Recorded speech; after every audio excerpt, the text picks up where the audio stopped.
kepada Ibu Dr. Gigi Nurlinda Hamrun, MKes, dengan hormat disilakan. Terima kasih Dr. Yosi. Terima kasih Dr. Rahmatika Dewi, Dr. Cicu. Ya, alhamdulillah. Syukur alhamdulillah kita panjatkan kehadirat Allah Subhanahu wa taala atas rahmat kesehatan, kesempatan dan keinginan berpartisipasi untuk mendengarkan sebentar bincang-bincang inspirasi dari dua angkatan 2002 yang memang mengagumkan, bukan hanya di masanya. Saya ingat 2002 itu memang gudangnya gadis-gadis cantik dan milenial, walaupun belum terlalu diviralkan istilah milenial pada saat itu. Di FKG ada Dr. Yosi, Dr. Ime, ada Konawe Squad, saya ingat sekali. Ada cek dari Konawe, mungkin hari ini ada bergabung ya. Alhamdulillah, terima kasih saya dipanggil sebagai pembuka untuk sebentar Adinda Dr. Rahmatika Dewi. Terima kasih untuk Bapak Dekan, para teman Wakil Dekan, para guru besar FKG Unhas, dosen-dosen yang sempat bergabung, kemudian angkatan 2002 tentunya alumni, reuni kecil-kecilan kalau saya lihat dari partisipan yang ikut. Kemudian adik-adik ini yang saya sarankan betul untuk WD3 memanggil adik-adik mahasiswa kita, Sivitas Akademika Universitas Hasanuddin. Saya pribadi senang sekali bisa ketemu dengan Dr. Rahmatika, Dr. Tika, walaupun ya kita tidak di dalam suatu ruangan, tapi hati kita insya Allah saling menyapa. Senang sekali karena alumni kita, alumni yang saya tahu sebentar kita dengar bersama bagaimana dia membangun step demi step untuk sampai di posisi sekarang. Bagaimana perjalanan waktu mahasiswa, saya tahu banyak drama-dramanya juga ya waktu di kedokteran. Siap. Tentunya yang akan dibagikan adalah bagaimana beliau tidak langsung duduk di posisi sekarang, tetapi bagaimana tangga demi tangga dilalui dengan doa, tentunya dengan kerja keras, dan itu yang kami minta untuk ditularkan kepada adik-adik mahasiswa, kepada yang lagi kuliah sekarang. Saya lihat di Komisi B ya, Komisi B tentang perindustrian, tentang pertanian, perekonomian ya. Ya, saya lihat perekonomian sangat relevan dengan FKG dengan pembelajaran di Unhas sekarang itu. 5 tahun belakangan ini kita ada tentang PKM kewirausahaan. Jadi itu masuk dalam kokurikuler mahasiswa, wajib ada tentang kewirausahaan, bahkan FKG tercatat sebagai fakultas yang aktif, mahasiswanya aktif dalam lomba-lomba kewirausahaan, dan itu didanai oleh kementerian. Jadi bagi adik-adik yang kewirausahaan ini kuliah dari Dr. Rahmatika, beliau yang capable untuk perindustrian, perdagangan dan segala macamnya nantinya. Kemudian sejalan dengan kampus Merdeka tentunya, bahwa sekarang ini pemerintah, kementerian memberi peluang kepada mahasiswa untuk belajar sesuai passionnya, sesuai. Kalau dulu barangkali ada kampus Merdeka, mungkin Dr. Yosi sudah masuk dalam jajaran Indonesia. Sekelas Tina Talisa, sekelas siapa ya, Dr. Gigi bisa jadi apa saja, karena memang yang masuk ke Dr. Gigi itu orang-orang pilihan. Saya orang-orang pilihan. Oke. tentunya tidak terlalu banyak dari saya karena saya bukan juga bosan mahasiswa mendengar kalau saya berceloteh, tetapi yang mau sekali didengar ini adalah Adinda Dr. Rahmatika Dewi. Mohon share-nya untuk menginspirasi teman-teman adik-adik kita tentang perjalanan karirnya Dr. Rahmatika Dewi. Tadi saya sampaikan tadi tentang drama-drama, bagaimana melewati drama-drama yang tersebut. Ya, saya akhiri, semoga kegiatan yang dilaksanakan hari ini bermanfaat dan tentunya bernilai ibadah di mata Tuhan. Kemudian mari kita dengarkan bersama. Dan ucapan wabillahi taufiq wal hidayah, wassalamualaikum warahmatullahi wabarakatuh. Saya serahkan kembali ke duo angkatan 2002. Ya, terima kasih banyak Dok. Waalaikumsalam warahmatullahi wabarakatuh. Senang sekali dokter bisa bergabung. Ini kalau misalnya kita lihat di YouTube channel kita, hari ini kayaknya Ladies Day ya. Luar biasa. Tapi kan FKG memang terkenal karena banyak perempuannya. Fakultas kelebihan gadis. Jadi fakultas kebanyakan gadis gitu ya. Siap, terima kasih banyak dokter telah memberikan opening statement untuk kesempatan kelas inspirasi kelima kita pada kesempatan pagi hari ini. Nah, ini merupakan suatu hal yang sangat ditunggu-tunggu dari tadi nih. Kita pengen banget sebenarnya mendengarkan sharing tentang narasumber kita hari ini. Tapi saya mau baca sedikit mengenai biografi beliau ya. Nama lengkapnya adalah Dr. Gigi Andi Rahmatika Dewi. Beliau lahir di Makassar pada tanggal 27 Oktober tahun 1983. Ini saya sangat bangga ya. Beliau adalah alumni Fakultas Kedokteran Gigi Universitas Hasanuddin angkatan 2002, seangkatan saya. Kemudian banyak banget 2002 yang udah gabung di sini. Halo, assalamualaikum everybody out there. Lanjutin dulu ya. Jadi riwayat organisasi beliau merupakan anggota Partai Golkar pada tahun 2008 hingga 2013, merupakan Ketua Srikandi PP Makassar 2013-2016, Wakil Ketua KNPI Makassar 2010, Wakil Ketua HIPMI Makassar dari 2015 sampai sekarang. Beliau merupakan Ketua Partai Nasdem Kota Makassar tahun 2013 sampai sekarang, merupakan Ketua Garda Wanita Partai Nasdem Garnita 2015 sampai sekarang, Wakil Ketua Benteng Komando Sulawesi Selatan, ya, beliau juga adalah Wakil Ketua BKMT Kota Makassar, Ketua Kaukus Perempuan Politik Sulawesi Selatan, dan merupakan Dewan Pertimbangan Kaukus Perempuan Parlemen Sulawesi Selatan tahun 2014-2018. Beliau juga banyak mengikuti pelatihan maupun kursus-kursus.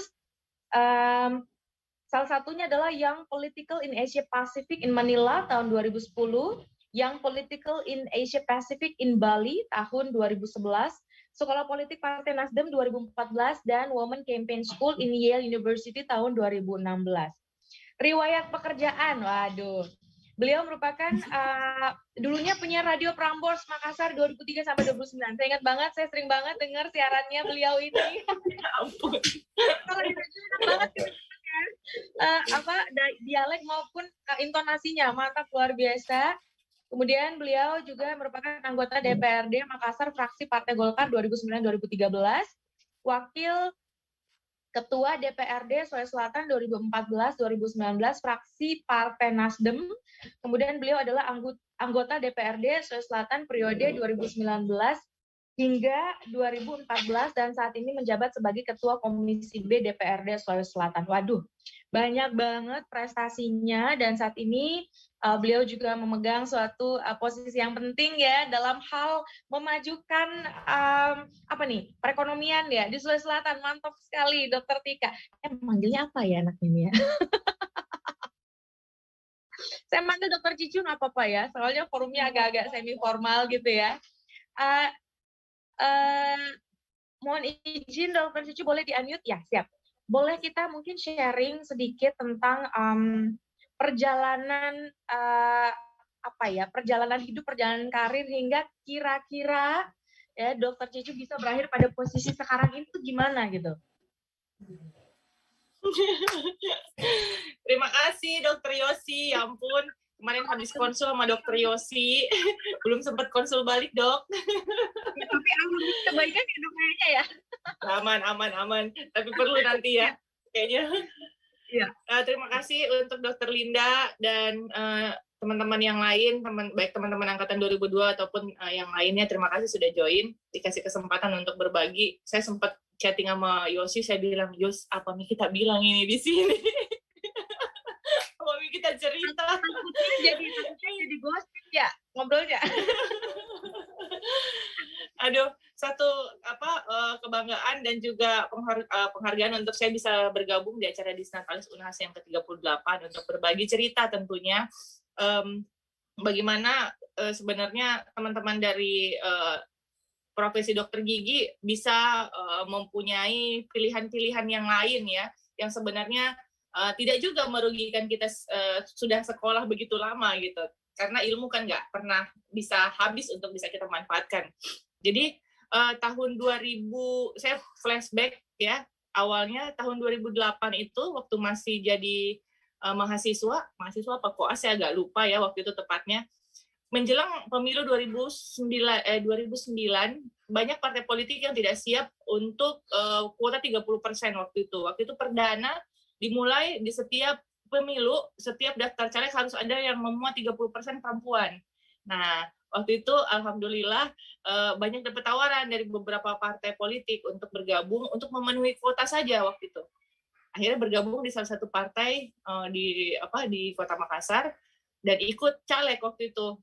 Nggak tahu bagaimana ceritanya, akhirnya terpilih. Mungkin teman-teman angkatan 2002 yang masih ingat, yang ada join di sini, ingat kita dulu pernah ikut kampanye waktu saya nyalek, itu kita bikin baksos pemeriksaan gigi. Sekalian teman-teman nyari pasien waktu itu di daerah-daerah yang ada di sekitar Kota Makassar. Saya terima kasih sekali untuk teman-teman yang waktu itu ikut join di model kampanye saya. Waktu itu kita bikin baksos di beberapa wilayah-wilayah yang mohon maaf kumuh ya, yang mungkin banyak sekali persoalan-persoalan gigi dan mulutnya yang tidak bisa terselesaikan. Makanya waktu itu kita bikin baksos, dan teman-teman juga selain bisa belajar, mereka juga bisa dapat pasien untuk yang lagi koas waktu itu. Alhamdulillah terpilih di pemilu 2009, ikut lagi di pemilu 2014 dengan partai yang berbeda, dan di 2008 terpilih waktu itu juga alhamdulillah untuk tingkat provinsi. Kalau 2009 itu tingkat Kota Makassar, 2014 tingkat provinsi. 2018 sempat ikut pemilihan wali kota, belum rezeki, tapi udah pernah nyoba. Dan di 2019 ikut pemilu lagi untuk tingkat provinsi, dan alhamdulillah duduk sampai sekarang. Artinya cukup lumayan, sudah 3 periode saya duduk, artinya sudah mencoba di politik untuk pesta demokrasi yang ada di Provinsi Sulawesi Selatan. Sehingga buat saya suatu kesyukuran ya bisa merasakan hal yang berbeda dari teman-teman yang lain. Mungkin kalau saya waktu itu tidak mencoba untuk memberanikan diri untuk ikut di politik, mungkin hari ini saya sudah kayak teman-teman yang lain, sudah bisa praktek atau mungkin tugas di rumah sakit atau lain-lain lah ya. Tidak pernah terbayangkan sih saya bisa ada di posisi saya sekarang sebagai seorang politisi ya. Karena kalau dokter sendiri adalah cita-cita, tapi politisi itu tidak ya sebenarnya. Jadi yang saya selalu bilang pada saat saya diundang untuk bercerita terkait apa yang saya sudah lakukan sampai hari ini adalah jangan pernah lekas-lekas puas dengan apa yang kita dapat. Selalu buka pintu-pintu opportunity yang lain gitu untuk kita coba gitu, karena once kita buka satu pintu mungkin saja itu yang mengantar kita ke suatu jalan kesuksesan gitu. Jadi buat saya nggak pernah membayangkan sekolah sebagai dokter gigi ternyata hasil akhirnya akan jadi politisi gitu. Jadi itu mungkin sebuah bless lah buat saya ya. Jadi keinginan saya untuk mencoba sesuatu yang baru itu mungkin itu yang mengantarkan saya di posisi saya hari ini. Jadi untuk teman-teman lain, mungkin khususnya untuk adik-adik yang masih kuliah atau masih koas, perbanyak networking. Yosi pasti tahu lah seperti apa pentingnya networking itu gitu untuk kita.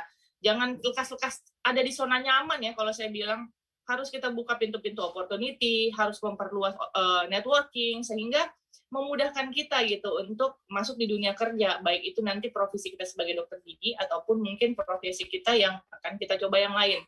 Karena hari ini banyak sekali teman-teman FKG yang mungkin belum mau menjalankan profesinya sebagai dokter gigi. Banyak yang memilih menjalankan profesi yang lain ya. Mungkin banyak lah, untuk hari ini tuh banyak sekali ya, ada Arif hari ini, kemudian juga banyak lah teman angkatan kita dan angkatan-angkatan lain. Dulu ada di angkatan 2001 ada Kak Ici, itu beliau anggota DPR RI malahan. Untuk periode kali ini ada Ibu Dr. Hasna yang satu partai sama saya, beliau juga anggota DPR RI, sehingga untuk FKG memang kita memang selalu memiliki source yang luar biasa lah ya, yang bikin bangga alma mater kita. Mungkin seperti itu ya singkatnya sampai bisa sampai di posisi hari ini. Tentu saja perjuangannya juga berat, jatuh bangun itu biasa, kalah menang itu let's okay lah ya. Hari ini kita kalah, besok kita menang, namanya juga hidup. Mungkin seperti itu aja Yos untuk ininya, gambaran besarnya. Kalau lumayan lama juga ya sebenarnya kalau dipikir perjuangannya sejak dari awalnya dari 2009. 2008. Ya, 2008 start, sekarang 2009 sudah 2021 ya. Berarti udah 13 tahun kalau saya nggak salah gitu nih matematikanya. Lumayan lama ya. Nah, tadi katanya memang ada suka duka gitu ya. Yang paling kerasa gitu momen suka dukanya tuh yang seperti apa nih? Saya ingat tahun 2010 ya, 2010 atau 2011 saya ingat sekali waktu itu. Saya kan sempat cuti Yos waktu jadi anggota DPRD di kota, itu saya cuti karena saya ini nggak punya background politik sama sekali gitu. Dimasukkanlah saya jadi anggota DPR waktu itu. Saya nggak punya pengalaman, saya nggak pernah berinteraksi dengan orang politik, sehingga mengharuskan saya untuk banyak belajar gitu. Jadi harus fokus di situ dulu karena ini sesuatu hal yang serius sebagai seorang wakil rakyat gitu ya. Saya nggak mau waktu itu cuma dianggap sebagai pelengkap saja. Jadi saya akhirnya fokus, saya pikir ya udah saya tidak waktu itu saya koas ya. Akhirnya saya berhenti dulu koas untuk sementara dan fokus sebagai bukan belajar sih, artinya fokus sebagai anggota DPR dulu waktu itu. Sampai akhirnya tahun 2011 ya, 2011 atau 2010 saya dipanggil sama Prof. Mansur, waktu itu beliau adalah dekan. Dipanggil lah saya. Cicu, kamu ini mau sekolah atau mau lanjut atau enggak? Kalau kau nggak mau lanjut, saya DO kamu. Udah cukup lama. Menakutkan ancamannya. Artinya waktu itu sebuah ancaman untuk saya supaya lekas-lekas menyelesaikan kuliah ya. Karena kita kan angkatan 2002, waktu itu di tahun 2010. Sehingga udah cukup lama nih, teman-teman yang lain udah ada yang dokter, ada yang udah PTT lah, apalah segala macam. Saya bilang, oh iya siap Prof, saya harus biarpun kamu udah jadi anggota DPR, tapi kalau ilmu itu sampai tua, sampai mati itu dibawa, nggak akan ada ruginya, kamu harus sekolah. Akhirnya saya memutuskan, ya siap. Saya akhirnya mulai lagi start dari awal lagi untuk koas di beberapa bagian waktu itu yang belum saya selesaikan, dan alhamdulillah waktu itu saya sangat-sangat bersyukur ya punya dosen-dosen dan pembimbing yang begitu memahami ya waktu itu. Alhamdulillah sehingga banyak sekali saya diberikan kemudahan sampai akhirnya saya menyelesaikan koas saya di tahun 2011 dan wisuda di tahun 2012. Termasuk rekan-rekan angkatan senior-senior dan junior tersayang bantu cari pasien, bantu kalau lupa bagaimana prosedurnya nih, begini Kak, gini. Itu tahun 2011. Banyak jadi ada support system juga gitu ya. Luar biasa. Makanya saya itu nggak pernah bisa lupa alma mater saya FKG ini yang artinya luar biasa lah. Menurut saya ini adalah salah satu bagian dari pencapaian saya hari ini. Karena sedikit sekali politisi yang memiliki background dokter gitu, sehingga kalau ada yang bilang oh dokter gigi ya, wah hebat sekali ya dokter gigi terus jadi politisi, itu plus nilainya. Mantap. Saya ingat ya sebenarnya kalau tahun itu, tapi kita kalau mau flashback, aduh lumayan.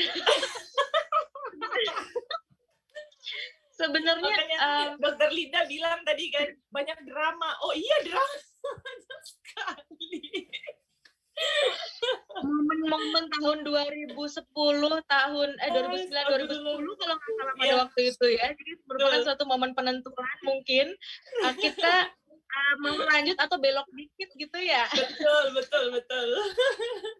Nah, kalau kan sekarang Cicu ini dalam dunia politik gitu ya. Sebenarnya kan dunia politik bukan dunia yang ringan menurut saya, karena begitu berat gitu ya untuk bisa berada dan survive di dalamnya, dan untuk mencapai posisi seperti sekarang ini pasti tidak mudah, pasti sulitnya luar biasa.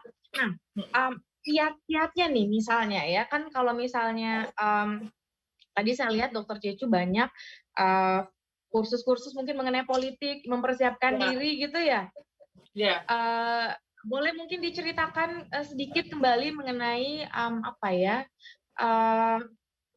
kalau saya mendapat kesannya mungkin awalnya kayak terikut arus gitu ya politik, tapi akhirnya memutuskan untuk to be serious in it gitu loh. Boleh mungkin di sharing sedikit mengenai momen-momen itu gitu ya.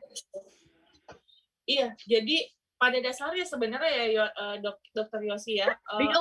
Yosi West. Nanti balik lagi. Silakan. Jadi sebenarnya pilihan profesi apapun yang kita pilih gitu ya, yang harus kita lakukan adalah kita harus benar-benar fokus gitu ya, benar-benar mau belajar gitu, karena ilmu kan nggak pernah ada habisnya. Jadi update terus gitu apa yang baru. Kemudian kalau saya sih karena saya seorang politisi ya, kita harus dua yang paling penting menjadi seorang politisi ya, mau mendengar dan rajin bicara. Jadi kesulitannya tentu banyak, tapi kalau saya itu dalam menjalankan satu hal itu biasanya memang kekeh gitu ya, benar-benar difokus gitu sampai benar-benar paham, ngerti gitu, sampai akhirnya ngeblend. Tadinya memang kalau menjadi politisi itu bukan suatu pilihan yang serius untuk saya, tapi akhirnya setelah saya menjalani ternyata begini tuh orang jadi seorang anggota DPR, begini tuh orang jadi seorang politisi, karena pada akhirnya seluruh kebijakan yang ada di negara ini itu keputusan itu diambil lewat deal-deal politik gitu, sehingga terjun di dunia politik itu saya pikir cukup memiliki peran yang penting ya dalam suatu keputusan ataupun kebijakan yang diambil oleh pemerintah di tingkatan manapun. Itu semuanya diambil lewat bargaining politik, lewat deal-deal politik dan lain-lain, sehingga memang banyak orang yang bilang kalau kamu ingin menjadi seseorang yang bisa merubah wajah suatu daerah atau negara, maka kamu harus bergabung di politik ataupun di partai politik seperti itu. Kesulitannya banyak. Membantu mengambil keputusan gitu ya. Iya, karena di negara kita ini hari ini seluruh kebijakan, seluruh keputusan penting yang diambil itu melalui bargaining politik, melalui deal-deal politik gitu ya, di setiap tingkatan tentunya. Jadi memang kita tidak bisa tutup mata bahwa politik itu menjadi hal yang utama, penting sekali dalam mengambil suatu kebijakan di negara kita. Jadi perjalanannya ribet loh, Yos. Aduh. Belajarnya luar biasa.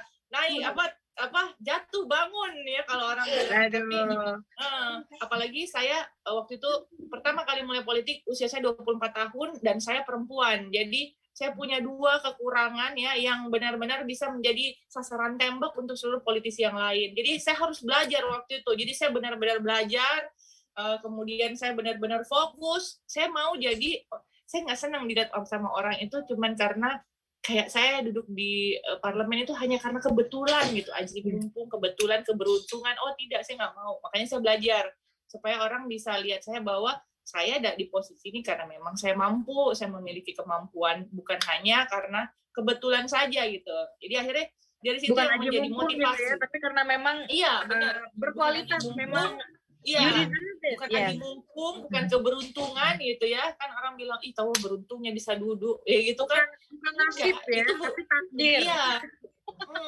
Artinya melewati juga kesulitan gitu, kampanye apa segala macam, saya melewati itu semua. Makanya akhirnya saya mulai serius untuk bisa orang-orang tuh melihat saya bahwa saya duduk sebagai seorang anggota parlemen ya karena memang saya memiliki kemampuan itu gitu, bukan hanya karena faktor X dan tambahan dan lain-lain gitu, karena memang saya mampu.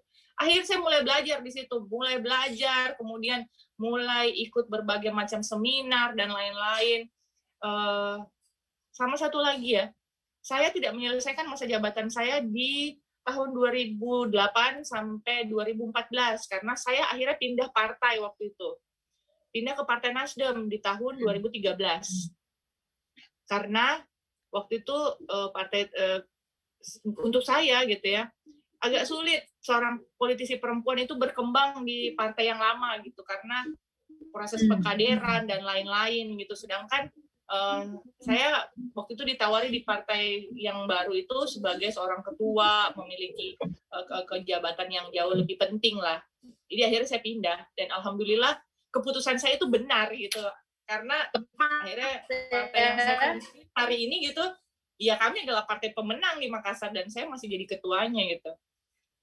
Buat saya waktu itu keputusan yang karena, ya alhamdulillah karena saya harus di PAW waktu itu Yos karena pindah partai untuk ikut pemilu berikutnya gitu. Jadi saya ada PAW 1,5 tahun, ya pergantian antar waktu sebagai anggota DPR. Tapi ternyata itu bukan keputusan yang salah yang saya ambil karena alhamdulillah saya masih memimpin Partai Nasdem sampai hari ini dan alhamdulillah kami adalah partai pemenang untuk pemilu 2014 di Kota Makassar. Jadi memang ya jadi kalau ya pesannya adalah opportunity gitu. Jadi kayak jangan ragu-ragu gitu loh. Maksudnya kalau saya waktu itu di otak saya kenapa saya melepaskan jabatan sebagai anggota DPR terus milih pindah partai? Karena untuk saya waktu itu hitungannya adalah politisi perempuan itu jarang sekali mendapatkan tawaran sebagai seorang ketua partai gitu. Jadi ini posisi yang strategis buat saya. Jadi udahlah saya ambil aja. Kapan lagi saya dapat kesempatan seperti ini gitu. Biarlah saya korbankan 1,5 tahun itu. Nggak apa-apa lah. Jadi itu waktu itu keputusan itu saya ambil seperti itu. Jadi sebenarnya apa ya, komitmen konsisten, yakin gitu ya.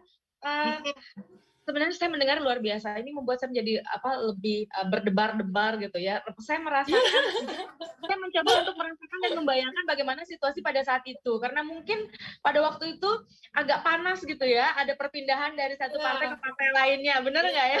Iya, betul. Pada waktu itu agak bergejolak. Jadi saya juga jadi ikut berdebar-debar.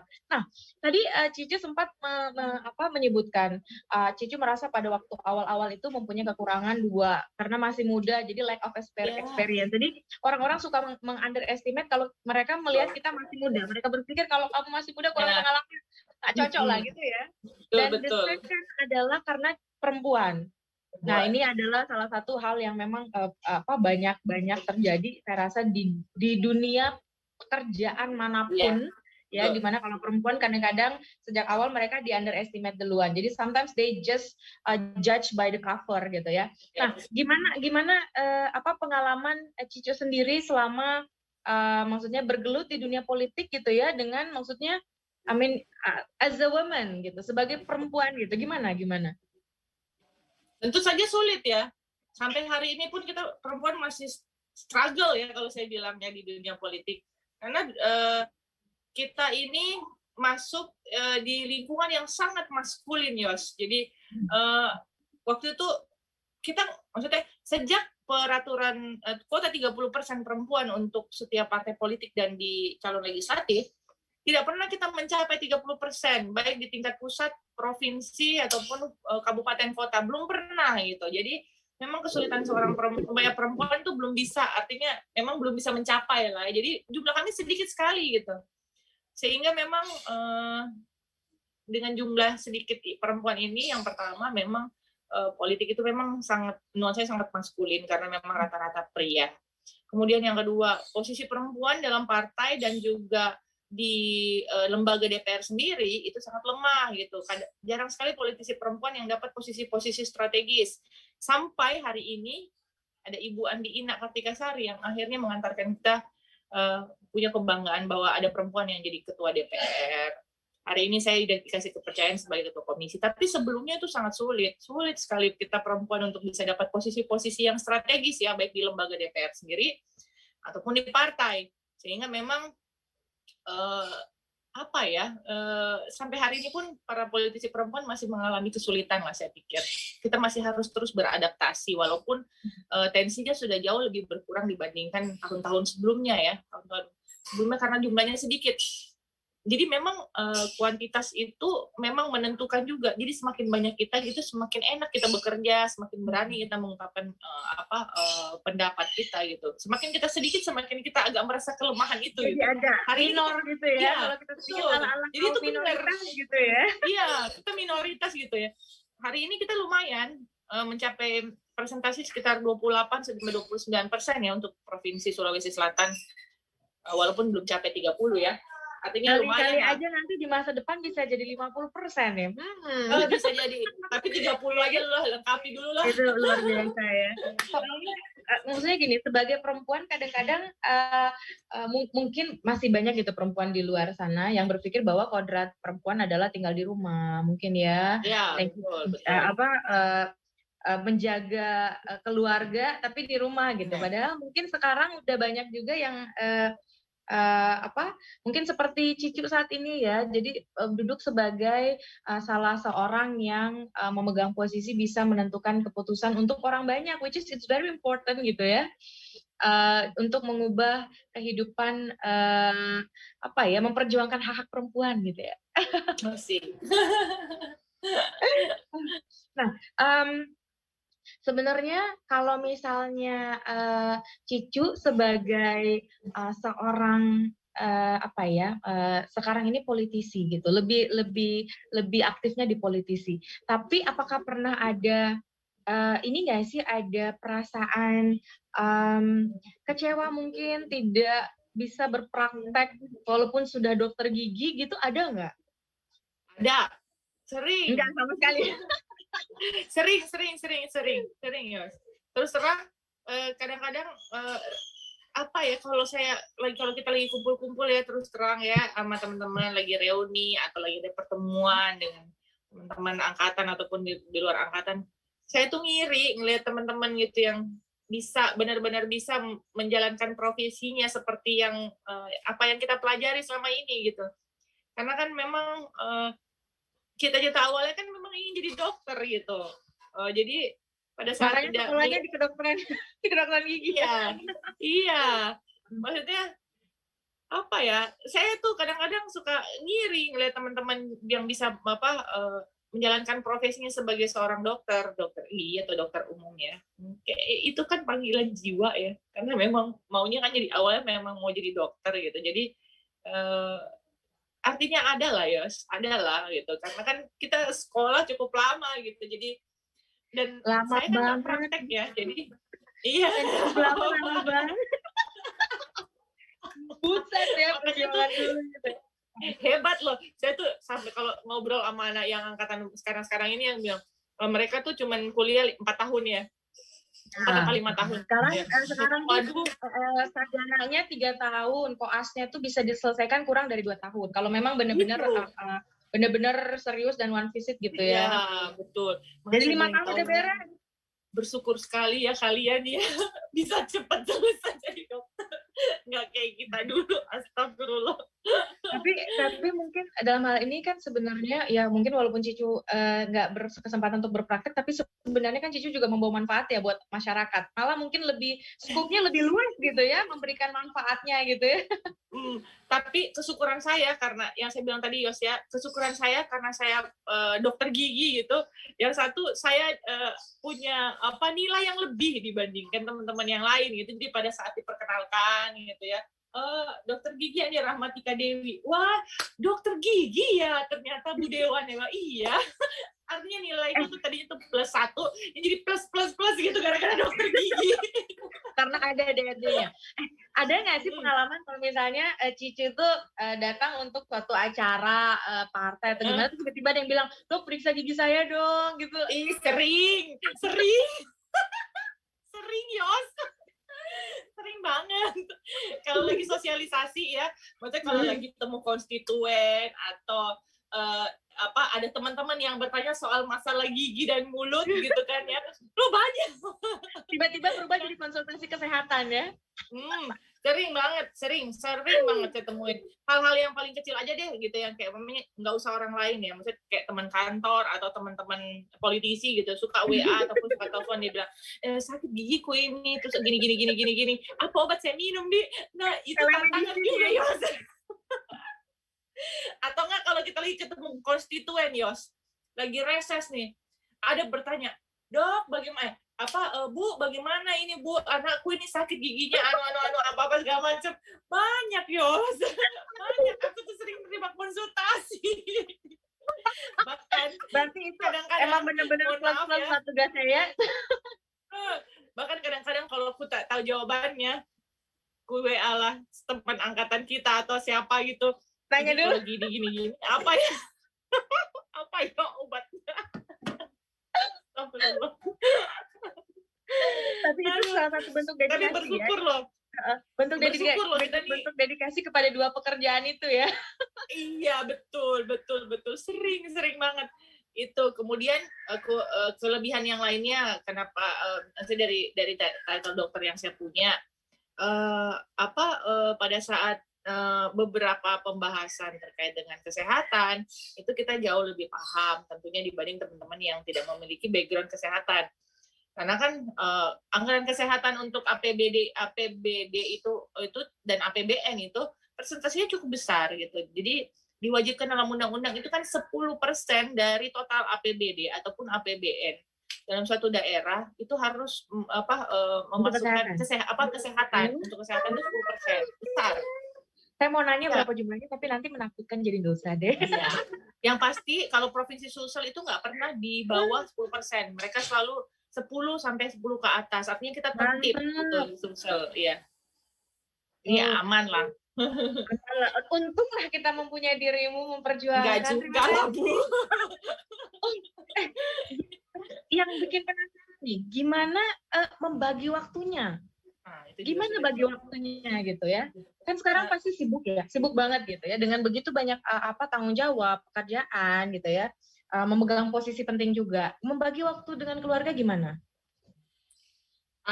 Bukan cuman saya aja ya Yos, saya rasa semua teman-teman pun sama ya. Yos juga pasti seperti itu, mengalami hal yang sama. Working mom gitu ya, maksudnya ibu bekerja gitu, itu kan suatu tantangan ya buat kita bersama membagi waktu. Yang paling penting sebenarnya adalah supporting keluarga. Jadi saya selalu bilang, salah satu yang kunci kesuksesan saya sampai hari ini adalah support dari keluarga yang luar biasa, dari suami, anak, orang tua gitu, orang-orang di rumah yang memberikan support. Karena pada saat kita bekerja di luar rumah, kita memberikan kepercayaan kepada mereka untuk membantu kita gitu dalam urusan domestik gitu. Sehingga kalau tidak ada support dari mereka, ya sulit kita ini. Karena kita kan ibu, istri gitu, banyak pun yang harus kita pikirkan di rumah, di luar juga banyak pekerjaan. Jadi memang harus keluarga paling penting adalah memahami bagaimana kita bekerja, ritme kerja kita, waktu kerja kita gitu. Jadi kalau itu nggak dapat support, wah pasti yakin dan percayalah semuanya pasti berantakan. Karena kita kan sulitnya karena kita kan juga ibu gitu, ada anak yang harus kita urus di rumah gitu, ada rumah, ada suami gitu. Jadi kalau orang-orang ini tidak memberikan support dan juga pengertian dengan apa yang kita lakukan, wah sulit sekali pasti. Yakin dan percayalah itu sangat sulit. Dan itu salah satu hal yang banyak menghambat perempuan dalam dalam berkarir gitu. Kalau tidak dapat support dari keluarga. Dirimu merasakan hal yang sama lah. Coba bayangin, dirimu malah lebih hebat lagi. Kamu kan harus pergi kuliah begitu jauhnya ya. Coba gimana Anda? Kalau saya mau pulang di rumah Bu tiap hari. Waktu kuliah anak dibawa Bu kalau saya Bu. Oh gitu. Anak itu. Nah, ngomong-ngomong masalah kuliah nih, ini mau nanya nih. Dulu waktu zaman kuliah, momen apa yang paling unik, yang paling tidak terlupakan? Ini bebas ya sebutnya. Ini bebas ya sebutnya. Banyak. Boleh sama teman, boleh sama senior, boleh sama boleh sama dosen. Wes, apa yang paling unik yang mungkin tak terlupakan tuh apa gitu ya? Yang malu-maluin juga sama lah. Sama loh kita Yos, kita kan satu angkatan. Kita mungkin punya pengalaman yang kurang lebih sama lah ya. Tapi mungkin yang Ikutlah saya kita, ingat aja ya, karena ikutlah kita crash program ya. Sampai kita Iya. bilang kita easy program ya. apa ya, zaman kita dulu ya Yos ya, kita kan masih ada ospek ya, nggak kayak Benar, kita ada ospek, benar. gitu, kita ada ospek, jadi kita tuh sangat takut sekali sama senior gitu ya, maksudnya sangat hormat gitu sama beliau lah ya zaman dulu. Lihat dari bayar 1 meter aja, lihat langsung kayak lihat apa gitu. Mau dia apain soalnya. Jadi itu yang mungkin tidak dimiliki lagi sama teman-teman yang sekarang yang tidak ikut ospek ya. Jadi kayak respect sama orang yang lebih senior dan lain-lain. Yang paling saya ingat ya, banyak sebenarnya, banyak banget. Cuman yang ini aja yang selalu bikin saya ketawa, ya Allah. Jadi Dokter Yongki, mohon maaf, Dokter Yongki itu kuliah tuh selalu paling pagi ya, dan selalu on time. Kalau udah kalau beliau udah masuk di kelas gitu ya, jangan pernah harap untuk bisa masuk gitu. Jadi ya Anda pulang aja tidur lah. Dan itu kelasnya mulai jam 7 pagi, benar nggak kalau saya nggak salah ingat? Ya benar. Jam 7 pagi di aula baru. Zaman dulu aula baru juga di depan. Kemudian saya biasa sering banget kalau kelasnya Dokter Yongki itu suka telat. Rumah saya kan agak jauh dari kampus ya, di Jalan Hewan-Hewan situ. Jadi saya sering banget Yos, kalau telat bangun, saya tuh cuma sikat gigi, cuci muka, ganti baju, langsung pergi ke kampus untuk ikut kuliah.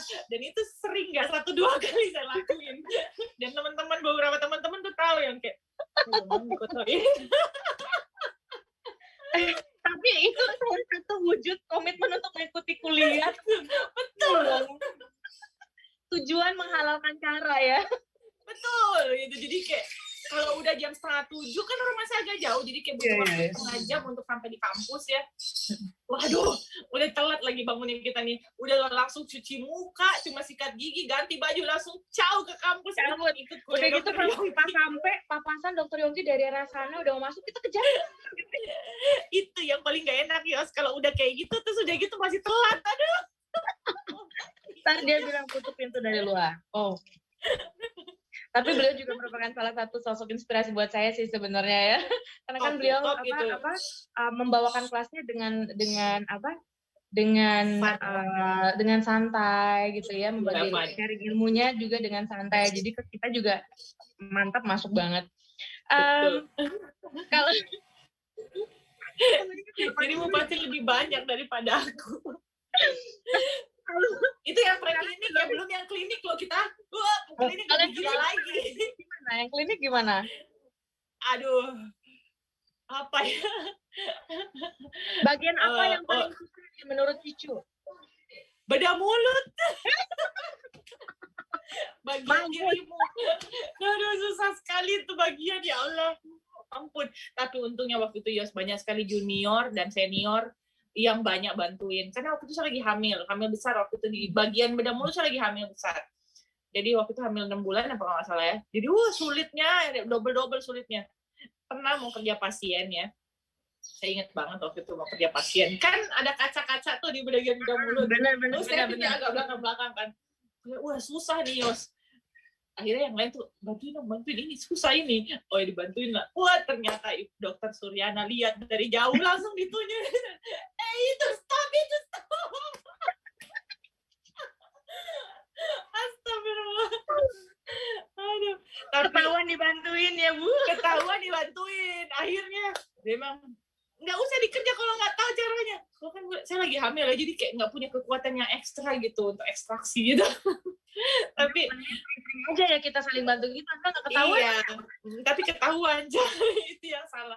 Artinya buat saya tuh ya Yos ya, keluarga besar FKG tuh luar biasa mensupport, mulai dari dosennya sampai senior, junior, sampai teman-teman angkatan sendiri. Itu rasa kekeluarganya luar biasa, saling support satu sama lain. Itu yang bikin saya tuh bangga sekali punya alma mater FKG gitu sampai sekarang.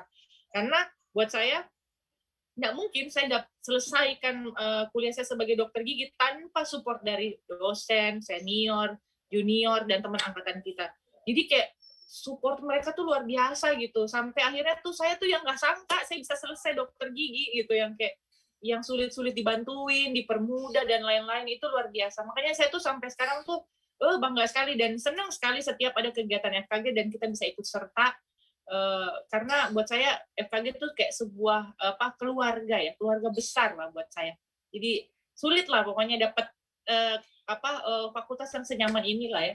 Ini kalau kita cerita ya, Bu.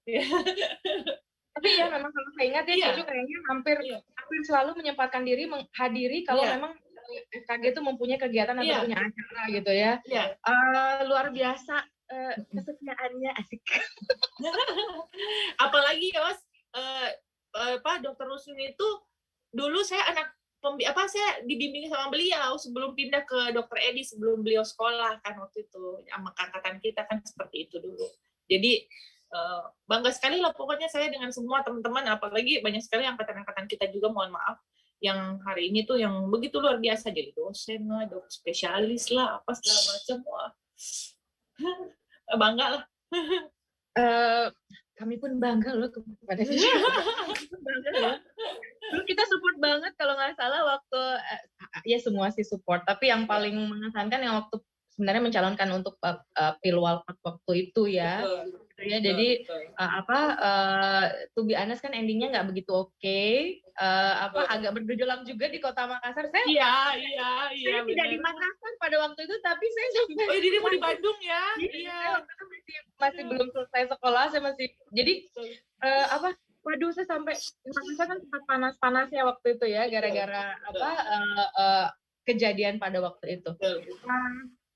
Tapi anyway, apapun itu, kita nggak mau menyinggung yang nggak oke. Kita menyinggung oke aja ya. Ya, artinya sih kalau saya ya, maksudnya hidup itu kan memang naik turun gitu. Jadi saya selalu bilang, kalau mau menjadi seorang, mohon maaf, politisi itu kan memang hidupnya tuh nggak pernah tenang ya, gitu ya. Hari ini kamu jadi teman, besok kamu jadi lawan, begitupun sebaliknya gitu. Hari ini kamu menang, besok kamu kalah, tapi jangan sedih, besok menang lagi gitu. Jadi hal yang biasa. Jadi memang kalau mau jadi politisi ya harus siapkan mental Anda dengan baik gitu, karena surprise setiap hari itu datang silih berganti gitu, kadang menyenangkan, kadang enggak gitu. Jadi ya begitulah, turbulensinya memang luar biasa kencengnya ya. Jadi seorang politisi itu memang harus berpersiapkan mental secara harus kuat mentalnya. Kalau saya pribadi sebenarnya berpikir bahwa politik itu agak kejam. Oh iya, betul. Jadi orang-orang yang di dalam itu luar biasa gitu ya. Nah, seperti sedang nonton sinetron loh itu. Kalau ngelihat para politisi itu seperti nonton sinetron loh kita itu. Hari ini kok temenan, besok musuhan. Kalau sinetron rasanya bukan dunia nyata, tapi ternyata nyata ya. Betul. Nah, kalau nanti kita mau buka sesi pertanyaan ya sebenarnya, atau apa udah boleh kali kita buka sesi pertanyaan kalau ada yang mau nanya ya? Soalnya sekarang udah jam 11. Udah jam 11 loh, Bu. Nggak terasa loh kita ngobrolnya. Okay. Kalau ada yang mau mengajukan pertanyaan, boleh barangkali ya Cicu ya, kita buka sesi pertanyaan gitu ya. Monggo, ini tuh ada komen. Saya baca sedikit ya. Orang mana suaranya, Bu? Ini Ibu Ime nih. Oral banyak di sini, katanya orang 2002 gudangnya gadis cantik. Sebenarnya bukan gudangnya gadis cantiknya, gudangnya gadis. Mbok ya, angkatan 2002 itu adalah angkatan terbanyak semasa FKG berdiri. Jumlahnya 144 orang. Iya benar kok. Serius kita ya? Iya. Angkatan 2002 adalah angkatan yang paling banyak. Ada nggak yang lebih banyak daripada angkatan 2002 coba? 164 orang kalau saya nggak salah. Stambuk saya tuh 160 ke bawah soalnya. 160 ya, berapa itu? Sama, Bu. Sama diriku juga, Bu. Astaga. Aduh. Yos, kalau kita kayak gini ya. Laki-lakinya kalau nggak salah hanya sekitar 10 apa 20% paling banyak. Jadi emang banyak banget perempuannya. Makanya mohon maaf kalau agak berisik ya. Kemudian kalau kayak begini-gini ya kita ingat masa kuliah ya ampun. Susah lah pula senior angkatan 2002 ya, banyak banget. Banyak banget. Konsulen dosen-dosennya mungkin juga sulit untuk mengatur ya. Soalnya soalnya banyak banget. Tapi alhamdulillah kalau kalau misalnya ngelihat sekarang banyak sosok yang inspiratif, termasuk salah satunya adalah Cicu ini. Sebenarnya Cicu dari zaman masih mahasiswa itu udah menjadi inspirasi loh buat kita semua ya. Salah satu jadi salah satu jadi kadang-kadang kan kalau kita stres nih menghadapi bangku perkuliahan, nah kita ngelihat sosok Cicu, oh Cicu bisa sukses, bisa santai, maka kita harus bisa. Bisa sukses, bisa santai. Cicu bisa. Enggak juga. Itu karena apa? Di luar, maka kita harus bisa gitu loh. Karena apa? Karena punya teman-teman yang baik, Yos. Betul deh, Yos. Kalau saya ya mau ujian gitu, datang saya pergi ke rumahnya Visi. Kita ada di sini. Pergi belajar di situ. Karena saya kalau belajar itu membaca tuh saya agak kesulitan gitu. Jadi saya lebih senang ngedengerin orang ngobrol gitu sambil belajar lah. Jadi intinya adalah jadi keluarga besar. Audionya yang ya. Ini ada pertanyaan nih. Dari si Abang Sahril di Kalimantan sana. Katanya kita butuh teman yang terjun di dunia politik agar kebijakan kesehatan bisa dikawal dengan baik. Bukan hanya gunakan ISU kesehatan sebagai komoditas politik untuk meraih suara dan menang. Setelah itu, lupa. Bagaimana menurut Butika? By the way, Prambors Ultah ke-50. Program Destagina bisa kalah rating sama Cici Yosi di harapannya begitu, Pak. Aduh, Pak Dan kita tayang di Dokter. YouTube nih. Ntar tolong kita tayang di YouTube-nya. Tolong nanti diviralkan linknya ya, saudara-saudara, biar kita bisa eksis gitu. Biar kita bisa kalah Desta sama Gina. Gimana? Silakan dikomentari. Jadi penting. Makanya saya bilang tadi kesyukuran kita hari ini itu sudah banyak sekali teman-teman yang berprofesi sebagai dokter itu terjun di dunia politik, karena mau tidak mau kita tidak bisa tutup mata juga bahwa kesehatan itu adalah kebutuhan primer untuk masyarakat, sehingga memang perlu ditangani secara serius. Nah, oleh karena itu memang orang yang mempunyai keahlian di bidang kesehatan kan harus juga mau gitu untuk terjun di dunia politik untuk mengawal seluruh kebijakan ini. DPR RI itu setiap periode kita selalu punya dari FKG. Periode lalu kita punya Pak Ici angkatan 2000. Periode ini kita punya Dr. Hasna sebagai perwakilan di Komisi 9. Semuanya rata-rata di Komisi 9. Periode lalu Pak Ici juga di Komisi 9 yang membahas kesehatan memang ya. Karena kalau kebijakan yang lebih sifatnya lebih makro itu kebijakan APBN ya. Jadi kebijakannya di pusat. Kalau kayak saya di provinsi, ya kebijakan kami ya sebatas kebijakan yang ada di Provinsi Sulawesi Selatan, tidak bisa lebih besar gitu. Tapi kalau bicara soal kebijakan yang lebih besar, tentu saja ada teman-teman di DPR RI yang duduk dan saya pikir memberikan kontribusi yang luar biasa lah. Dr. Hasna di Komisi 9, banyak sekali bantuan-bantuan Alkes selama COVID ini setahun terakhir.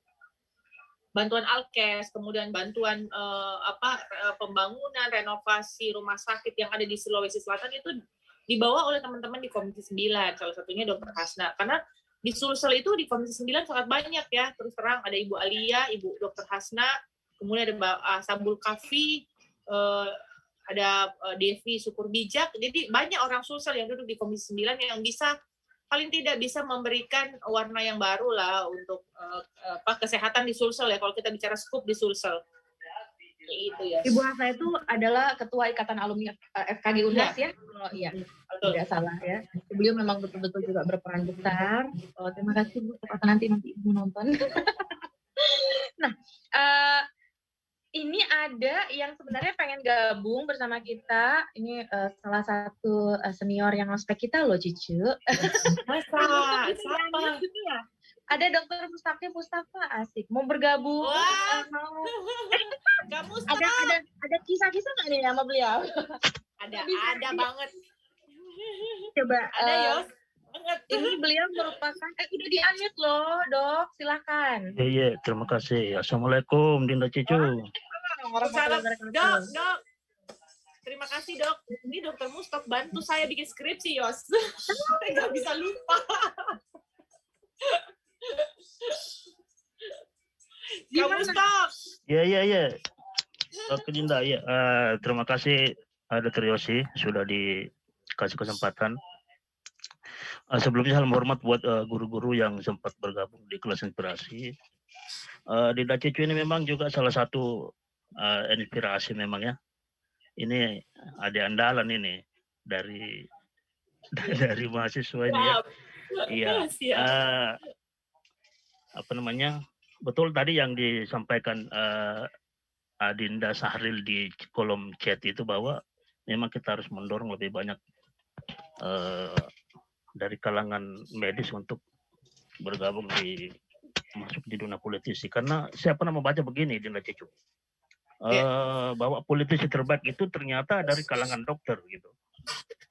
Karena critical analisisnya bagus, penyelesaian masalahnya lebih detail dibandingkan dengan profesi-profesi lain. Nah, sejarah juga telah membuktikan bahwa banyak pergerakan-pergerakan baik di dunia itu diinisiasi atau dimotori oleh para dokter, termasuk di Indonesia dari zaman prakemerdekaan itu kan Budi Utomo itu kan digawangi oleh kalangan dokter kan, Dr. Wahidin Sudirohusodo, kemudian Dr. Sutomo deh. Oleh karena itu Dinda Cicu ini memilih jalan untuk masuk ke politisi, kita berharap itu akan memberikan warna-warna tersendiri. Karena apa namanya, bagaimana mengawal kebijakan-kebijakan untuk di dunia medis khususnya. Nah, oleh karena itu kita harus memang lebih mendorong lebih banyak lagi justru teman-teman untuk dari kalangan medis. Saya sebenarnya berharap kalau bisa malah harus di eksekutif Dinda Cicu ini. Saya berharap sebenarnya Pilwako kemarin itu Dinda Cicu maju lagi sebenarnya. Kita ini sudah siap untuk fight lagi sebenarnya. Kalau cuma bikin baksos itu agak gampang sekali ya. Bagaimana Yosi ya, Dr. Yosi. Ya, kan? Makanya kemarin saya berharap kenapa bukan Dinda Cicu ini yang maju ini. Iya. Padahal teman-teman sudah siap semua, kebetulan kita semua sudah di Makassar. Iya, sebenarnya kita udah ini ya, udah pulih, udah apa ya, udah. Apalagi kan sudah di Makassar semua kan, Dr. Yosi juga. Ya, sangat berharap. Iya betul. Oleh karena itu pasti kita berharap ke depan setelah periode ini harus majulah, dicoba lagi. Gagal satu kali itu belum terasa itu jatuhnya. Begitu ya, Dinda Cici ya. Iya. Terima kasih banyak. Iya, pasti kedepannya akan kita tunggulah di periode berikutnya. Siap. Terima kasih supportnya. Terima kasih banyak. Iya. Ini senior kita yang waktu itu ngospek. Jangan-jangan masih ingat zaman kita di ospek dulu ya. Baik dia, kalau kamu stok baik. Terima kasih kamu stok doanya. Iya, siap. Ini ada lagi yang mau join. Oh, sini. Assalamualaikum Dok Cicu. Ini dari Chandra ya. Sangat menginspirasi kami sebagai dokter gigi. Kami di PDG Kendari juga punya sosok inspirasi yang kebetulan seangkatan dengan dokter, yaitu mendiang almarhum Dr. Budi Aptopoli. Beliau selalu menyampaikan aspirasi dokter gigi kepada pemangku kebijakan, walaupun beliau bukan dari anggota DPR. Semoga Allah SWT menempatkan beliau di surganya. Amin. Ini salah satu rekan angkatan kita juga ya, yang cukup vokal. Beliau berpulang pada masa pandemi COVID ini dikarenakan COVID. Angkatan 2002, Dr. Budi Aptopoli juga dekat dengan kita semua, dekat di hati kita. Kita sama-sama doakan semoga beliau mendapatkan tempat yang layak, intinya diampuni semua dosanya, dan diterima semua amal ibadahnya insya Allah. Amin ya rabbal alamin. Apa kita masih punya waktu? Saya mau nanya. Sudah 11:05, Bu. Oke, baik, siap. Nah, kalau gitu mungkin last 10 minutes. Kira-kira kiat-kiat apa yang ada pertanyaan lagi. Wait a minute. Kayak gitu kita jawab dulu ya. Pertanyaannya adalah ini dari Muhammad Wahyu. Bismillah. Sekarang dalam proses vaksinasi untuk masyarakat, bagaimana cara Ibu sebagai wakil rakyat membantu pemerintah untuk meyakinkan masyarakat agar mau divaksin? Karena banyak juga masyarakat yang tidak mau divaksin, salah satu faktornya adalah ketakutan. Terima kasih sebelumnya Bu, sehat selalu, amin. Silakan. Ya, jadi alhamdulillah kalau saya udah vaksin ya tahap pertama kemarin, tahap keduanya nanti akhir bulan ini. Jadi pemerintah menyiapkan anggaran yang cukup besar untuk vaksinasi ini ya, untuk orang-orang yang memang memerlukan vaksin. Artinya kan nanti akan ada vaksin mandiri ya yang akan dilakukan sehingga berbayar. Ini yang gratis dari pemerintah ini diklasterkan menjadi beberapa kan. Pimpinan-pimpinan daerah, Forkopimda, termasuk presiden, bupati, wali kota, gubernur. Kemudian masuk lagi di grade berikutnya kan kalangan pekerja, pelayanan publik ya. Kemudian yang lansia. Ini dulu nih, nakes kan sudah paling pertama.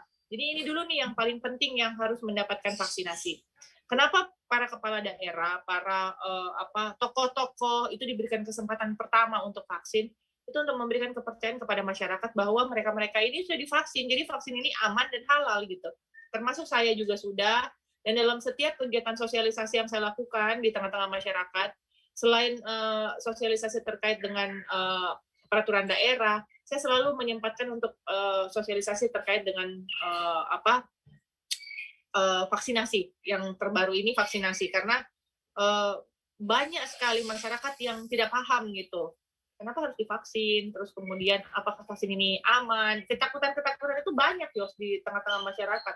Mereka takut vaksin ini apalah, bikin nanti sakit lah, bikin mati lah, apalah segala macam. Jadi memang pemahaman masyarakat yang kurang dan memang harus kita semuanya sebagai bagian dari masyarakat juga untuk memberikan pencerahan, baik itu secara langsung maupun melalui media sosial yang kita miliki gitu. Dan itu memang masih harus terus dijalankan karena sekarang ini kayak beberapa kasus-kasus yang saya dapat kan ada pendataan di setiap puskesmas untuk mendata lansia di setiap wilayah. Mereka nggak mau divaksin, mereka takut gitu. Banyak yang menolak gitu, penolakan itu banyak karena buat mereka apakah ini aman, nanti ada efek samping dan lain-lainnya gitu. Jadi memang kita yang harus memberikan contoh bahwa kita sudah divaksin dan alhamdulillah tidak ada apa-apa. Sejauh ini sih itu ya. Gitu ya. Iya, menjadi role model. Bukan hanya siapa-siapa, tapi kita semua gitu yang memiliki pemahaman yang cukup, kemudian juga memiliki kemampuan untuk mempengaruhi orang lain gitu. Jadi saya pikir tugas kita bersama lah, bukan 1-2 orang. Bahwa vaksin dalam masa pandemi ini beda dengan kalau vaksin DPT, BCG itu beda ya. Ini kan vaksin dalam masa pandemi, which is memang tingkat kebutuhannya jauh lebih urgensi gitu ya. Betul, ya. Betul. Siap. Terima kasih banyak, luar biasa sekali. Satu nih terakhir, boleh minta kiat-kiatnya dong gitu ya. Pasti banyak di luar sana yang kepengen menjadi seperti Cicu gitu ya. Kira-kira gitu ya, kiat-kiatnya apa nih? Boleh di-sharing sama kita maybe beberapa menit akhir sebelum kita silakan. Kiat-kiatnya apa ya? Yang paling penting adalah apapun profesi yang kita pilih gitu, lakukan dengan sepenuh hati gitu ya, dengan ikhlas gitu dan mengharapkan yang terbaik gitu. Jadi awalnya tuh saya selalu bilang dalam setiap melakukan sesuatu kita harus punya nawa itu yang baik. Niatnya tuh harus benar-benar baik supaya jalannya baik, dimudahkan dan kita bisa capai apa yang kita mau. Alhamdulillah itu salah satu kiat yang selalu saya pakai gitu. Jadi setiap saya mau melakukan sesuatu, niat saya adalah insya Allah saya bisa bermanfaat untuk orang lain. Insya Allah apa yang saya lakukan ini bisa membantu orang lain gitu. Jadi dengan nawa itu yang baik, Allah kasih jalannya jauh lebih mudah. Itu menurut saya. Kemudian kita profesi apapun terlepas dari politisi, kita harus lakukan dengan sepenuh hati, penuh tanggung jawab, serius gitu, bersungguh-sungguh, menunjukkan hal yang terbaik yang kita punya gitu, explore terus. Networking itu sangat penting, Yosi pun tahu pasti dan teman-teman yang networking itu, bangun networking kita bukan hanya di kalangan lingkungan kita ya, maksudnya dalam artian kalau kita dokter, kita membangun networking hanya di teman-teman dokter. Bangun networking di tempat-tempat lain, karena punya networking yang banyak itu buat saya membuka opportunity untuk kita, kesempatan-kesempatan lain yang selama ini mungkin tidak terbayangkan, sama seperti yang saya alami gitu. Berkat networking yang besar, saya punya opportunity untuk masuk di dunia politik yang selama ini tidak saya bayangkan, bahwa saya kan seorang dokter gigi ya. Nah, itu salah satunya karena kita punya networking. Dan yang paling terakhir adalah apa ya? Di era digital hari ini gitu ya, kekuatan sosial media itu sangat penting ya. Jadi untuk membangun image branding itu dibutuhkan juga memang keaktifan kita dalam bersosmed. Dan saya menerapkan hal itu sekarang gitu, karena di era sekarang ini kan milenial jauh lebih banyak ya bonus demografi.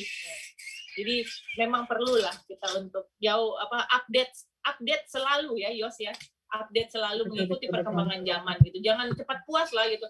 Karena hari ini tuh perkembangannya tuh sudah luar biasa sekali. Jadi selalu updating.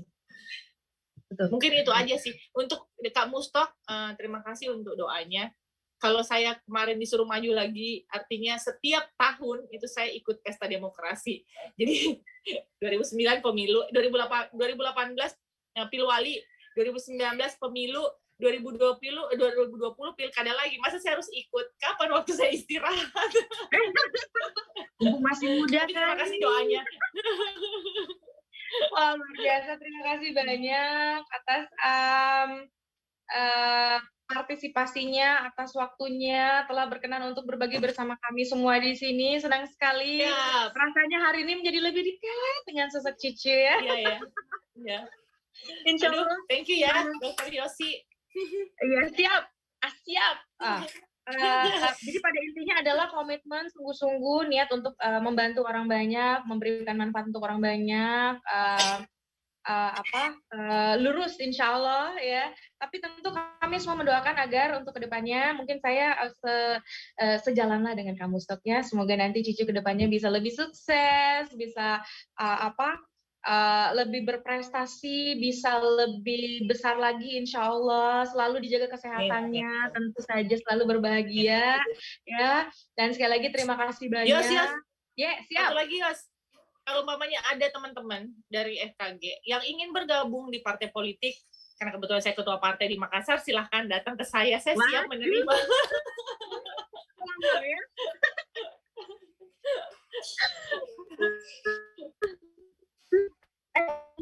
Ya itu ada di YouTube channel kita di Dentistry Fakultas Kedokteran Universitas Hasanuddin ya, boleh silakan kalau ada yang mau mengakses, memviralkan. Di Facebook kita juga ada, Instagram kita juga ada ya, FKG Unhas. Seperti tadi kata Cicu, ingat ya media sosial sekarang penting untuk self branding. Betul, penting. Baik, terima kasih. Sekali lagi terima kasih atas partisipasinya. Senang sekali bisa bergabung bersama kami di sini dalam acara Kelas Inspirasi seri kelima dalam rangka Disnatalis Fakultas Kedokteran Gigi Universitas Hasanuddin yang ke-38. Nanti kita jumpa lagi lain waktu ya. Bye-bye. Selamat siang. Assalamualaikum warahmatullahi wabarakatuh. Terima kasih buat semua yang sudah bergabung. Waalaikumsalam warahmatullahi wabarakatuh. Sampai jumpa.